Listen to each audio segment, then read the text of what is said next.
Right, we'll continue with the Lumix FZ2000 in the UK and the FZ2500 over in the US of A. Right, just taking pictures in the automatic modes. I don't use them, but I've been playing with them. Now if you look on top there, 1IA, well it's actually IA, yeah. It's intelligent mode. I'm going to switch on, and you got the choice of 1 or IA plus, so you can have it either way. That gives you extra, not you any extra controls, it gives the camera extra controls. In this mode, the camera makes the optimum settings for the subject and the scene. So I recommend, when you want to leave the settings to the camera and record without thinking about them, use this mode. The camera will then switch to either the most recently used or Intelligent Plus mode. So if you wanted to use it, just tap it. Set. There you go. Now you just align your screen with the subject.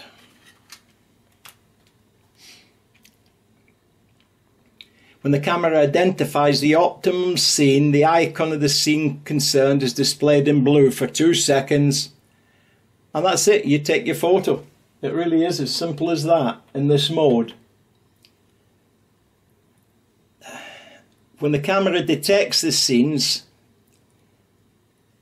in motion picture, you can actually set it to portrait, scenery, macro, night portrait, night scenery, and so on and so forth. Handheld, food, baby, sunset, low light.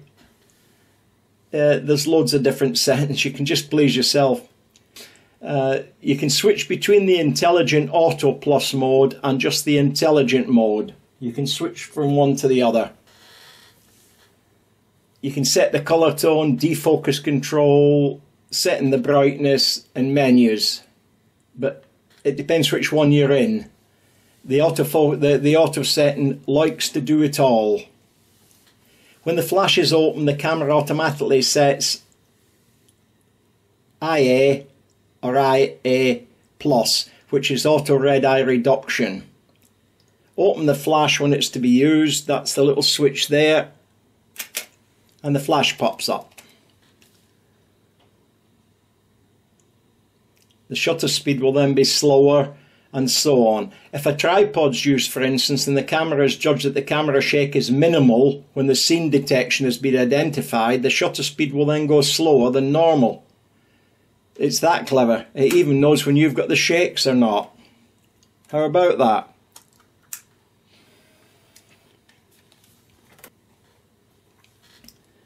The backlight compensation that's built into it, when there is a backlight, the subject appears darker and the camera will just automatically attempt to correct it by increasing the brightness of the picture.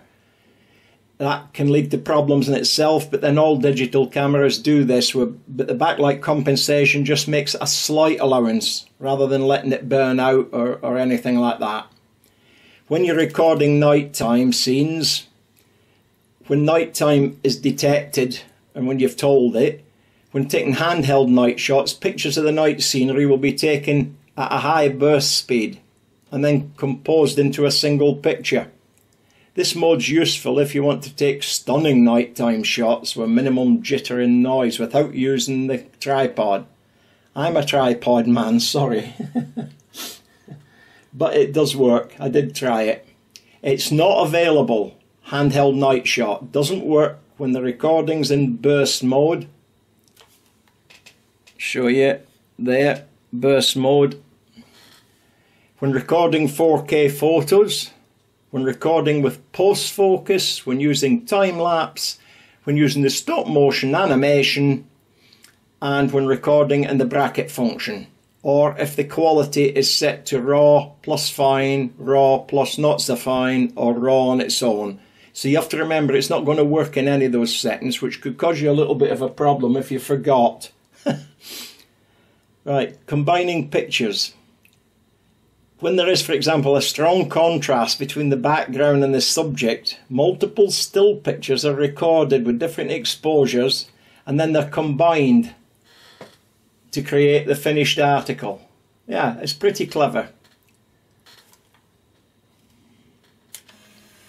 Right, taking pictures with the automatically adjusted aperture and shutter speed. It's called program AE mode.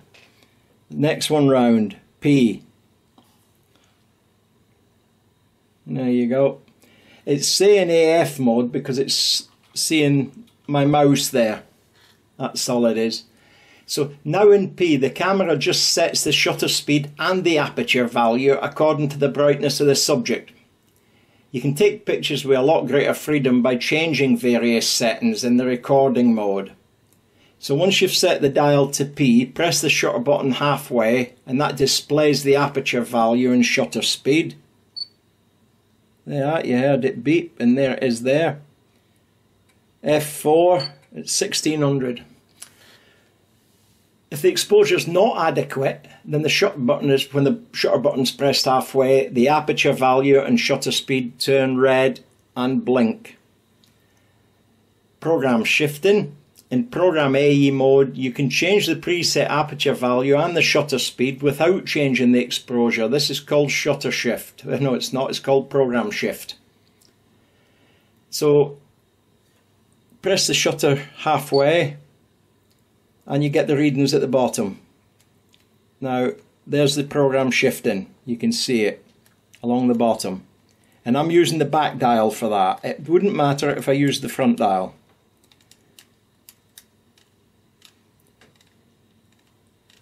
Very clever. Now it's not available in some cases. When the program shift isn't available, it's because you're recording 4K photos or you're recording with post focus, or when the ISO sensitivity is set to whatever you've got your limit on. I've limited mine to 800. That's my choice. Down there you'll see it says 6400, but it isn't, because I wouldn't use it in any of these anyway. Right, you can take your pictures by specifying the amount of aperture and shutter speed.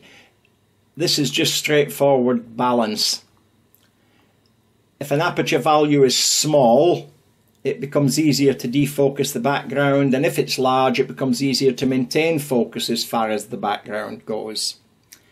Shutter speed, if it's slow, it becomes easier to express movement. If you put a slow shutter speed and did that, my hand would be all blurred. If you put a faster shutter speed, it would seize my hand at one of those positions. Very straightforward. Aperture priority mode. That's there. A. Obviously, aperture sort of gives the game away. Right. You can then set the aperture value by rotating the rear dial. There you are. Let's see if I can get it up for you.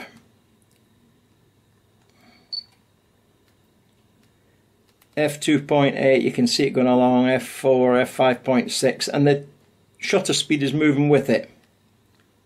F11. And that's basically it. It goes from F2.8 to F11, and the shutter speed using the electronic shutter. I've explained about the electronic and mechanical shutter before. If you use the electronic shutter, it's 1 full second to 1/16,000th of a second. And if you've got it set for manual shutter, it's 60 seconds a minute to 1/4000th of a second. That's quite a range. Right, shutter priority AE mode. Obviously the next one round, you knew I was going to say that. This sets the shutter speed by rotating the rear or front dial. Pure and simple. And it's the same again. It's available shutter speeds of 60th to 1/4000th with a mechanical shutter, and 1 second to 1/16,000th with the electronic shutter. And then you've got manual exposure mode. This, you can rotate the rear dial to set the shutter speed. Okay, you can see it going along the back there, top there.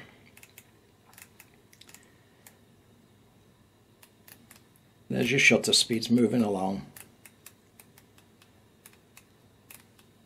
I'll keep going so you can see. 2 seconds, 4 seconds, 8 seconds, 15 seconds, 30 seconds, 60 seconds, and B, which means if you've got a remote shutter control, you can lock it. Now the front dial, which is there, controls the aperture. Again, it's f2.8 to f11. Very clever stuff, all of it.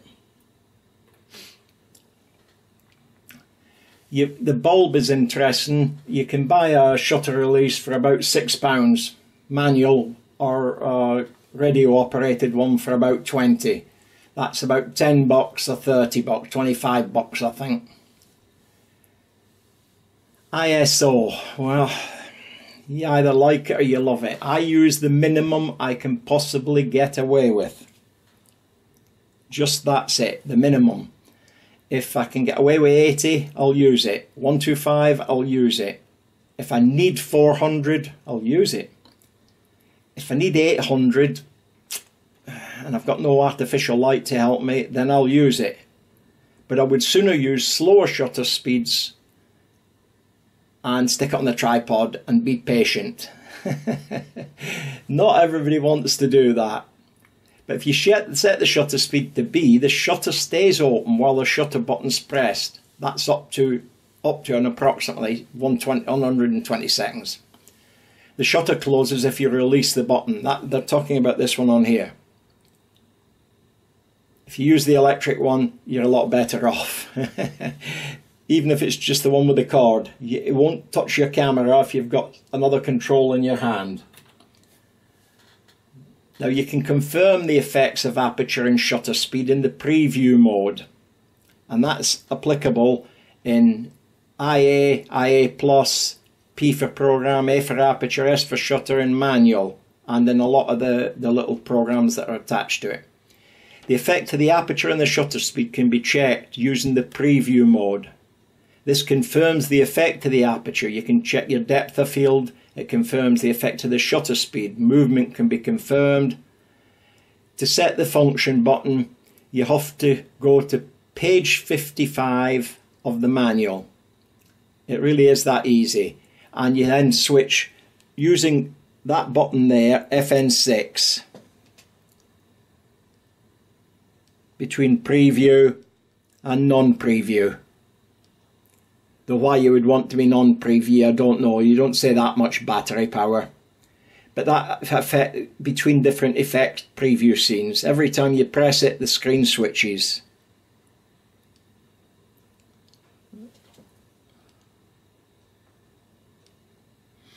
So, that's very good.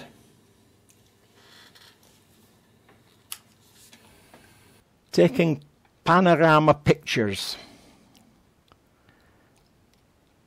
It's, if you're looking at the buttons on top, whoop, it's that one there.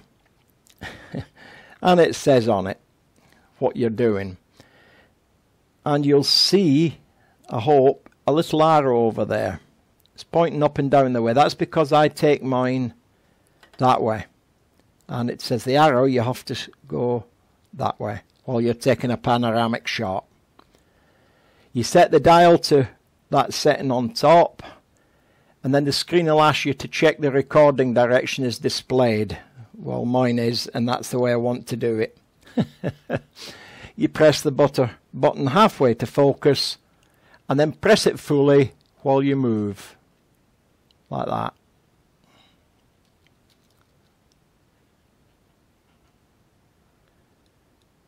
There, that's all. You move the camera at a constant speed. If it can't handle it, it'll tell you you're going too fast or too slow. And when you finish going round, you just press the shutter button again to end the picture recording. It doesn't matter if you overdo it, it just won't take it, so don't worry about it. Right. Changing the recording direction and angle of view of the panorama of pictures. Right, direction, that speaks for itself. Sets the recording direction. And the standard or wide. That's standard, that's wide. Because obviously you get more in. But I must tell you, if you're using one of the higher settings, like RAW or anything like that, the size of the files are tremendous. I mean, really. The standard ones, that way. Each segment will be 8,176 pixels one way and 1920 the other. So you get 1920 by 8,176. That's a big enough file as it is. It's 2 million, what is it? It's 16, 17 million pixels. But when you go into that mode, it becomes 2,560 that way and 7,680 that way. But you get a lot more of them, obviously. So the size of the file when you've finished, each frame, it's a about 16, 17 million pixels each frame. If you imagine 10 frames, you're talking a huge file. So don't blame me if your computer plays up. Mine handles it, but then I've got a computer that was made to handle it. And then if you press the playback button there, the green button, it'll start scrolling playback automatically in the same direction as the recording. It's brilliant to watch. The zoom position, whatever situation you've put it in, will be fixed to wide. Telly doesn't count, it just won't do it, it's wide. The focus, white balance and exposure are all fixed at the optimum values for the first picture. So if the focus or brightness changes substantially during the recording, the entire panoramic picture may not be recorded at the suitable focus or brightness. So you have to work this out where the sun is, if it's too bright and so on. If it's a dull overcast day, it's brilliant, you've got no problems. When multiple pictures are combined to create a single panoramic picture, the subject may appear distorted or the connection points may be noticeable in some cases. The frames may do that. It hasn't happened to me on this. I've taken maybe 20 panoramic in all the different modes and I haven't had a problem with it at all. Once it says do it again, it didn't see me do it, or it didn't see it, or I moved, or I juddered it, or whatever. It just said do it again, and I did, and it was fine. And they all come out spot on. But just watch the size of them. If you've got an oldish computer, I would suggest you use a smaller file system. It doesn't work very well in dark places. And any flickering light sources, such as fluorescent lights or candles, upset it a little bit. Right, scene modes. This is a way of taking pictures that match the scene. Next notch on the dial round, scene. There. And looky. I'll use the dial. You can go like that, like your mobile phone, but I'll use the dial. So you've got number 1, clear portrait. Number 2, silky skin. Number 3, backlit softness. Number 4, clear in backlight. Now that's what I was telling you about earlier with the backlight. It's a good setting to use if you don't know how to do it manually. 5, relaxing tone. It is a different tone. It's smoother. I do a lot of post-production work and I like it. I work hard to achieve it. And then you've got number 6 is the sweet child's face. Well, all children are sweet, even my great-grandchildren. So distinct scenery. That's a little bit sharper than normal. The sharpness I like, I don't mind it. Bright blue sky, that juices the sky up. Romantic sunset glow. If you do post-production, you can do this anyway. But if you don't, and you don't want to, this gives it a deeper glow in red. And there you can see vivid, it's gone orangey. That's glistening water, and it puts like a sparkle on the water on the highlights. Like little kisses. And then 12 is clear nightscape. That gives you a faster shutter speed.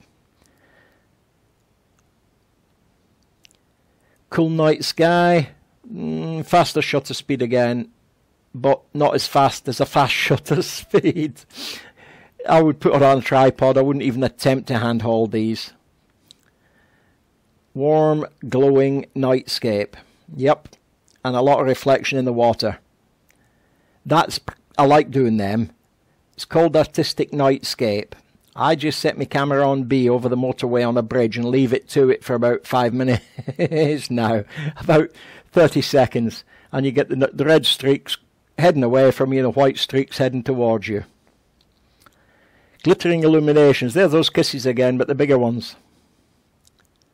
Handheld night shot, that's just a very fast shutter speed. Clear night portrait, that is very good. It works very well. It just lightens the subject and leaves the background to fade away. Soft image of a flower. Just soft focus, but it does look pretty. Appetizing food. Well, being a glutton, it's all appetizing. Oh, desserts, puddings. Freezer, freeze animal, freezer. You don't want to be putting them in the freezer. Freeze animal motion. Tells you itself it's using a fast shutter speed. Clear sport shots, fast shutter speed. Monochrome. Now I'll enlighten you into something you may not know, and there's a lot of so-called professionals do not know. There is no digital camera at all that sees in colour. They all see in monochrome, unless they have 3 separate filters. Sony, some of the more expensive Sonys have got 3 separate filters, red, blue and green, and then they mix it up. And this is just what happens in your cameras, and my cameras if we haven't got them. It mixes it up. It takes the monochrome, always. Whatever else it's taking it in monochrome, and then it says, well, we'll give it a bit of green, a bit of blue, a bit of yellow, and that's what you get. And the program works it out on flesh tones and things like that. So to shoot in monochrome is just doing what the camera was made to do. Sorry if I've upset a few of you, but that's life. Right, clear portrait. Yeah, a bit too sharp. I like a little bit softer. And there you are, back to silky skin. Sorry, I did clear portrait as well. So you've been through all the settings there.